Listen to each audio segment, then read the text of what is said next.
직계존속으로부터 증여받을 때 적용받을 수 있는 증여재산공제를 최대한 활용하면 30세까지 1억 4천만 원을 세금 없이 증여할 수 있다.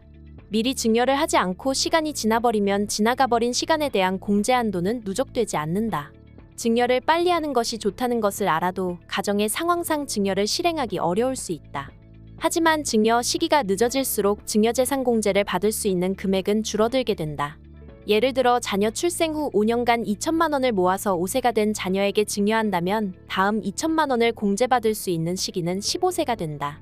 즉 2천만 원을 출생하자마자 증여한 것보다 5년씩 뒤처지는 것이다.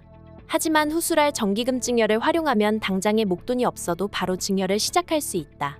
정기금 증여란 일정한 금액을 정기적으로 증여하는 것을 말한다.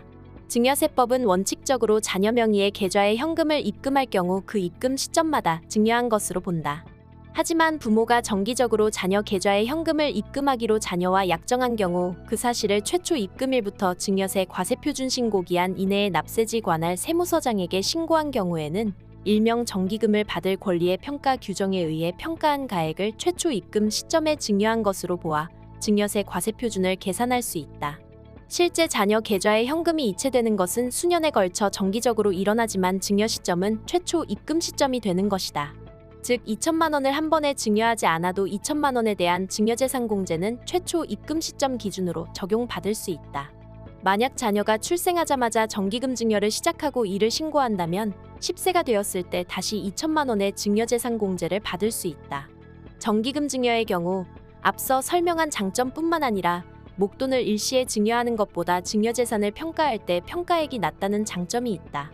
증여 총액이 같더라도 일시금과 여러 번에 걸쳐 나누어서 주는 정기금 증여를 비교하면 정기금 증여의 평가액이 더 작아야 한다. 화폐의 시간가치 때문이다.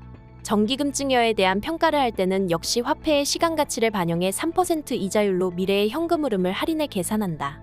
이렇게 정기금 증여를 활용하면 목돈이 없이도 증여재산공제를 적용받는 시기를 앞당길 수 있고 더 많은 금액을 증여할 수 있다.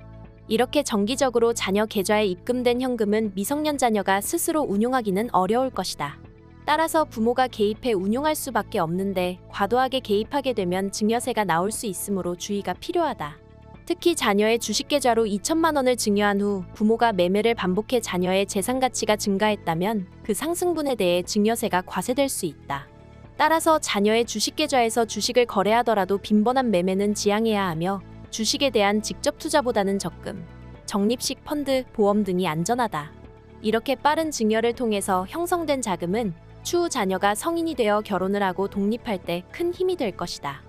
증여세는 단기간에 절세할 수 없으며 미리 준비할수록 세부담은 획기적으로 줄어든다는 것을 잊지 않길 바란다.